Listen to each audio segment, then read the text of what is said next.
Right, welcome back to another video in our Basics of Bubble series. Now, in the last couple of videos, we've thrown together this website called Rate My Doggy, and we've not only created our data, played with data types, and otherwise explored this interface, but we've also put together a UI here that's got a repeating data list and a form, although that form is not quite working yet, and that has all resulted in this not quite beautiful, but certainly functional website that allows us to come in and see the ratings of the various dogs we've got on here.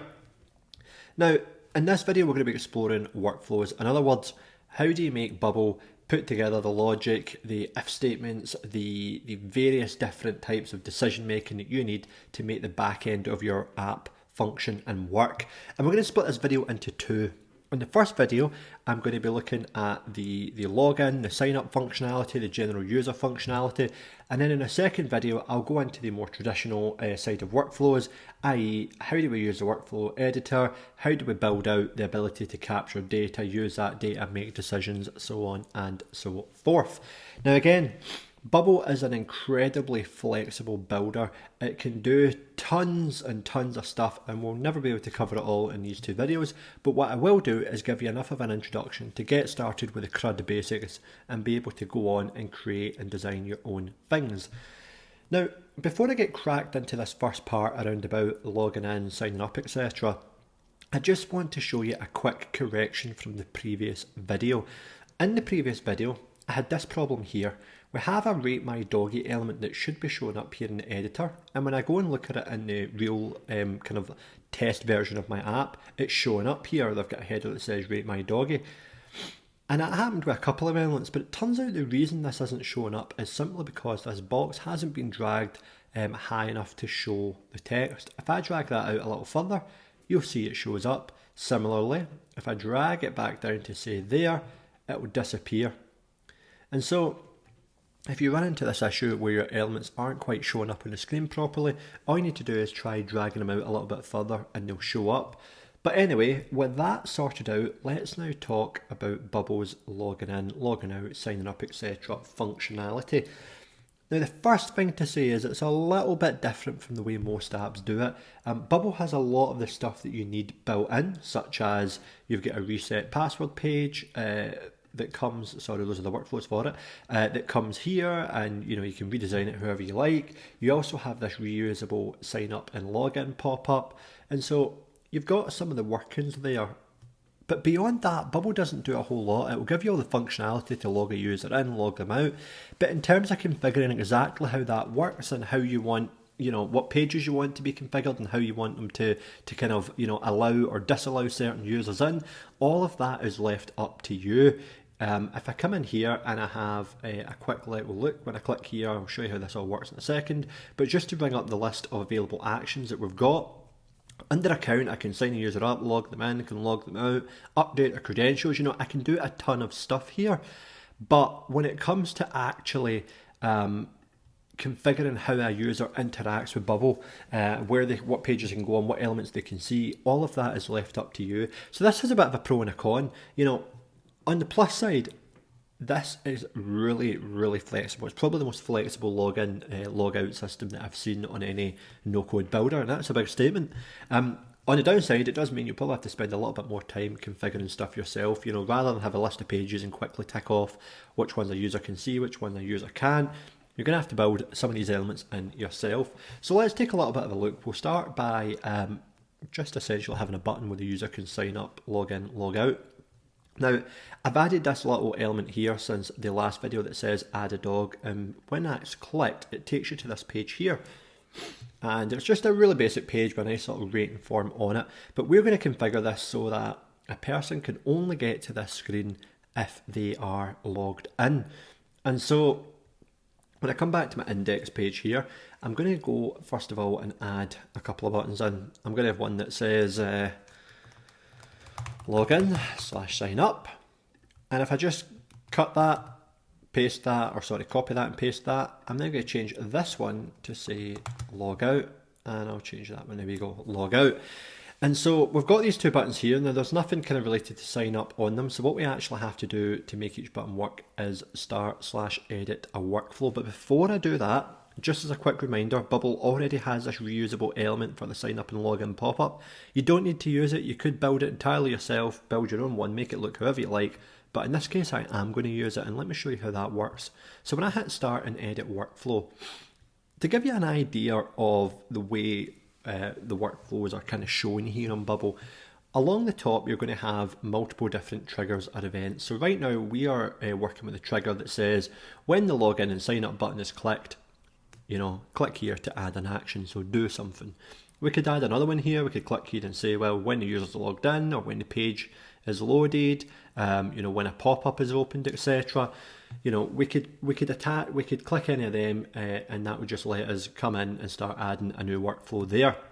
And the thing to bear in mind is, if you remember from our no-code workflow fundamentals lesson, any time you see the word event, it typically refers to something happening on the front end, something that the users clicked, the page loads or the user clicks a button, etc. That's not always 100% going to be the case, but a lot of the time an event is just a front end version of a trigger. So Bubble is essentially saying when a user does something, this is what we're going to do in response. Now, if we come in and we click here to add an action, we get this big menu. I briefly had a look at this earlier and there's a lot of stuff in here. I'll cover it in more detail in the next video. But the two that we're concerned with are number one, account at the minute, where I can pick all these various actions of signing a user up, logging the user in, and also elements actions.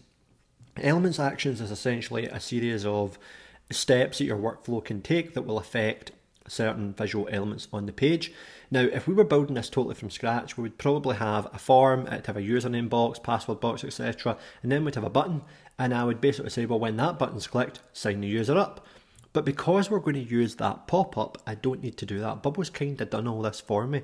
So I'm just going to say I want to show an element.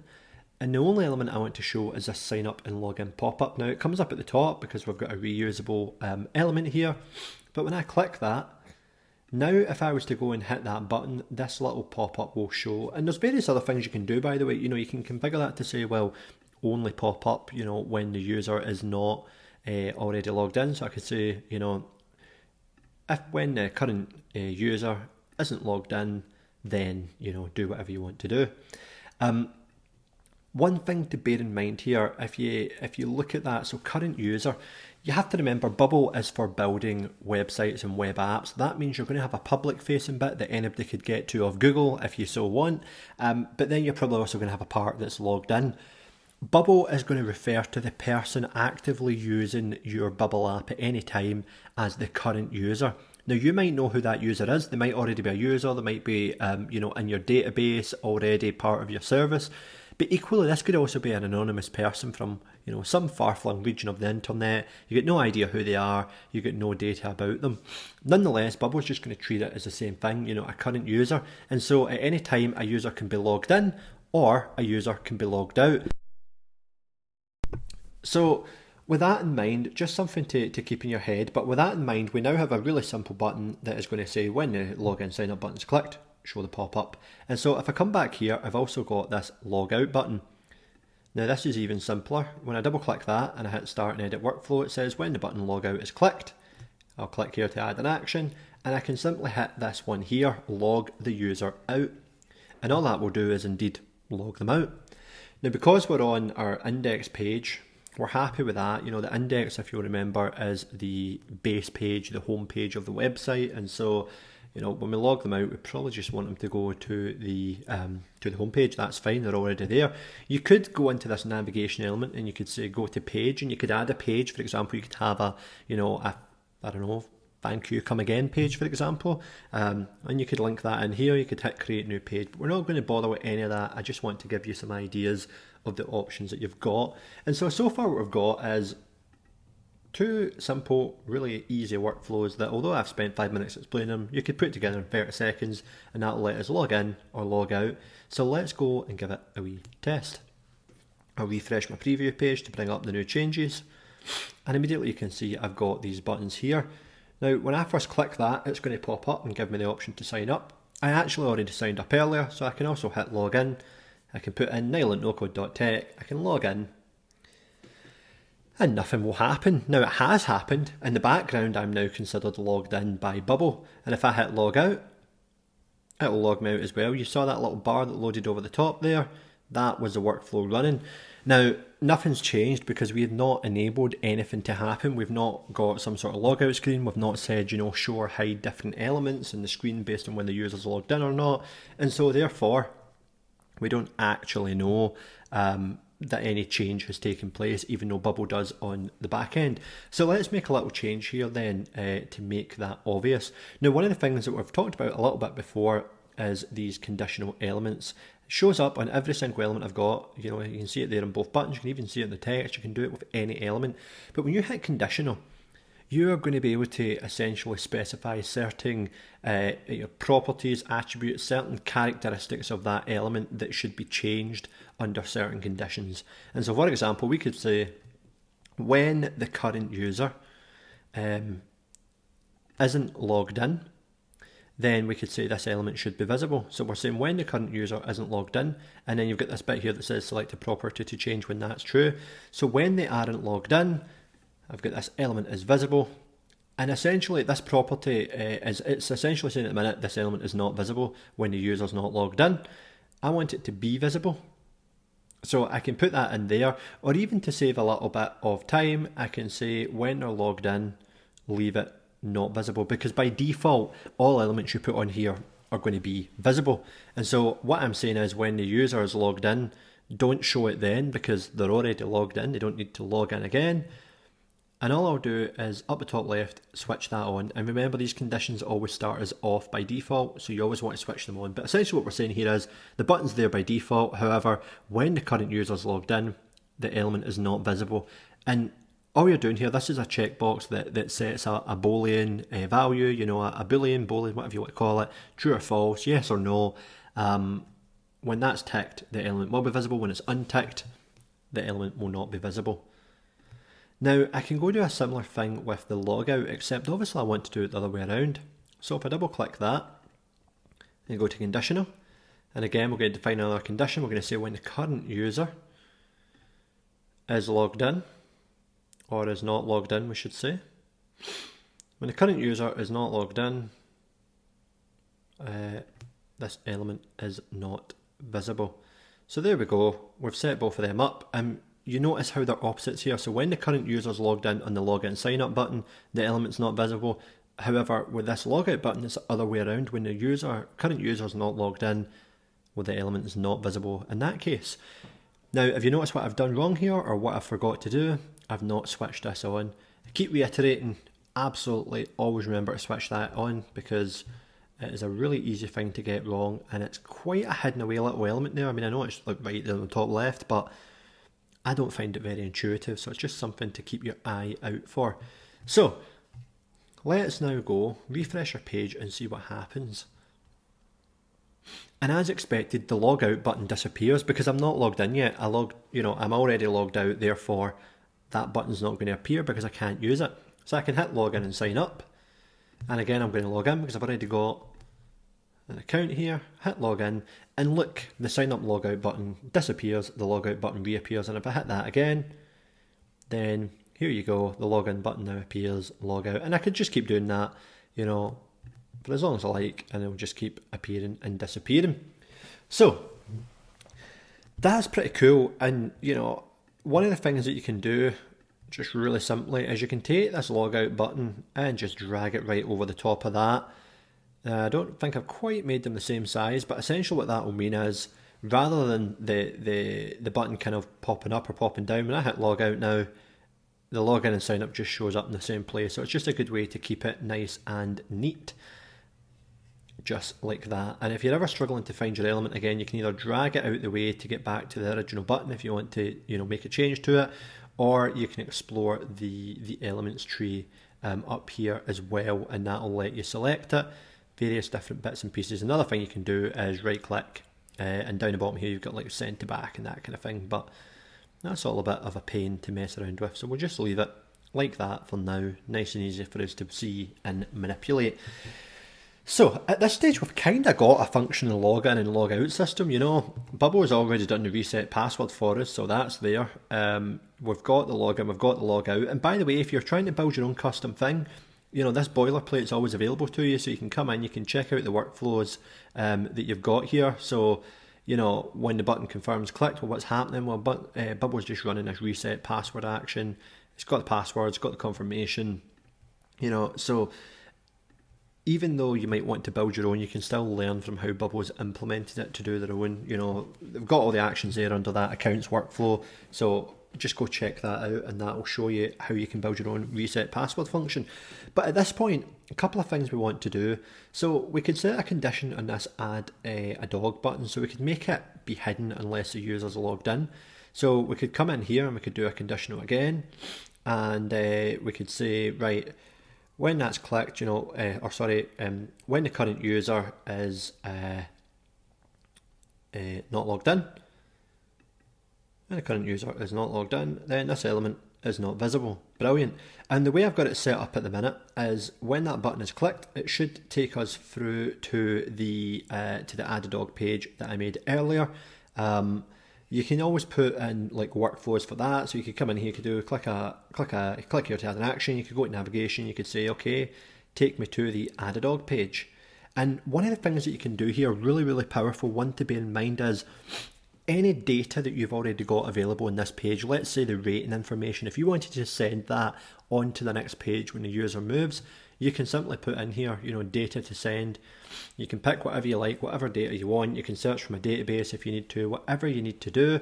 And when you get on that next page and you go in any element and you've got this little, you know, whatever you want to call it, Bubble variable menu or Bubble data menu again, whenever you want to go in and access that, you'll have all the data from the previous page. So imagine you've got like, you know, multiple pages, you're passing data all in between them. That right there is how you work with it. So again, that'll just move us over to the add dog page. Let's now jump on to the add dog page itself. Now again, you can make that hide if you wanted to, not really going to bother. You can also make this here clickable. This is kind of the flexibility of Bubble's workflows, like pretty much anything's clickable. So you can say, you know, this is clickable, start and edit a workflow. We can say, right, when the user clicks our big brand navigation image, you know, go to the index again, just as simple as that. And again, we'll just drag our text to show up. Where is it? Drag it a little bit further, maybe up this way. And there you go, showing up.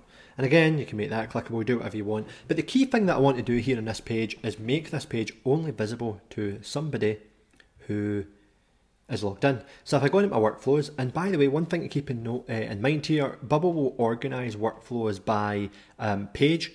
So you've got individual workflows for individual pages, but you can save them in folders, you can move them around, and you can copy and paste various different elements as well. But what we're going to say in this page is click here to add an event. Now, there's a really, really important one here, which is page is loaded. So whenever the user navigates to a new page, that page obviously goes through a process where, you know, you click a button, you tell it, okay, give me the next page. And then when the user goes on that page has to load. In other words, it's got to gather all the information and show it to the user. So you've got this event that says when that page is loaded, when the user can see it, when the user is ready to interact with it, do a thing, do something. And so what we can say here is when the page is loaded, we could tell it to navigate back to the index. So by default, when this page loads, it'll automatically kick it back to the index. It will just navigate straight there. And you might say, well, hold on a wee second, that doesn't make much sense, because then how's anyone going to get in? Well, this is where you can start to use conditions. So you can say when the page is loaded, go to the page index, but only do that when the current user isn't logged in. And all that will do, just that simple action there, will prevent any user from getting into this page unless they are logged in. This will only run when they are logged in. And so you can do that, you can play around with, you know, you can do the only when here, you can play around with that. One of the things to bear in mind here, and this is really, really important. So in terms of if statements, you know, what we don't have here is the ability to necessarily do obvious branching logic. I can't say, you know, if this happens, then do this. If it doesn't happen, go and do another thing down here. Instead, what you can do in Bubble is, clearly when you click here, you can set up if statements in that little text box around your dynamic variables, but you can essentially set up multiple events for multiple workflows for the same event. So I can say here, right, when the page is loaded, go and do this one thing, go to the page index. I could honestly just open up another one here and say, well, actually when the page is loaded, go to the page, but then I could change my only when here to say, well, when the current user is logged in. And so, clearly this exact example is just going to break things and it's not going to work very well. But the point is, you can create branching logic by putting in two elements or two triggers or two events, whatever you want to call them, at the same time, except they both do different things depending on a certain condition. So it's a little bit kind of confusing, I think, to get your head around at the start, but that there is how Bubble handles, I guess, branching logic, if you want to call it that, if statements. And so let's just go and test out now if this works. Just wait for it to load. There we go. So at the minute, I'm currently logged in. How do I know that? Well, I know that because the logout button's showing up. If I click that, I'd be logged out. So if we hit add a dog, and that's just ran a workflow that navigates us to this page. Now, as you can see, my design skills in Bubble are not quite up to scratch yet, so this looks a little bit ugly. But look, I'm on the page, I'm on Rate My Doggy, I'm on the Add a Dog page, and it works just fine. And if I click that little paw, it's going to take me back. And if I hit log out, now clearly the button's going to disappear because we specified that. Actually, let's go in and just change that so the button never disappears for Add a Dog. So I'll just come in here. Let's take my condition. Let's bin my condition. Remove it. There we go. And then if I refresh this page, the button should show up again, even though... there we go. And so if I try to go here, bear in mind this logins button is showing, so I am not logged in. If I hit add the dog, well, look what happens. It just reloads me back to here. And the form that you're seeing showing up is just this form here. It just takes a second for this repeating data list to load in and push it back down the page. So there you go. Essentially what we've just done is created a situation where a user can only log into pages we want them to log into. We've given them the login, logout system, and we've also explored just how you tell on each element or each stage, is the user logged in, are they not, and what can we do, And I think, in this next part, we're going to explore the actual workflows themselves. We'll be taking user data, we'll be adding that into database, etc. But I think there's a few important concepts just to keep in mind here as we go through. Number one, everything that happens in Bubble happens off of an event trigger. I think number two, the current user may be logged in or may not be, and I cannot repeat that enough. You have to bear that in mind in your workflows, bear that in mind in your buttons, because you're going to have to configure. If you've got 5 different workflows on here, you have to consider, well, should the user be able to see them? Should they be able to use a workflow? Should they be able to even see the element in the first place? Should they even be able to see the page in the first place?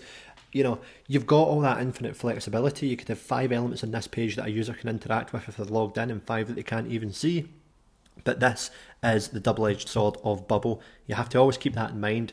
Absolutely, it's infinitely powerful, but there are a lot of different things you're going to have to think about, you're going to have to handle. You have to think about every element, if you want your user to see it, if you want to hide it, do you want to hide the page? So just keep that in mind. It is a little bit extra work, but I think when you're coming to build something fairly complex, you'll definitely appreciate the flexibility that Bubble gives you now and in the future.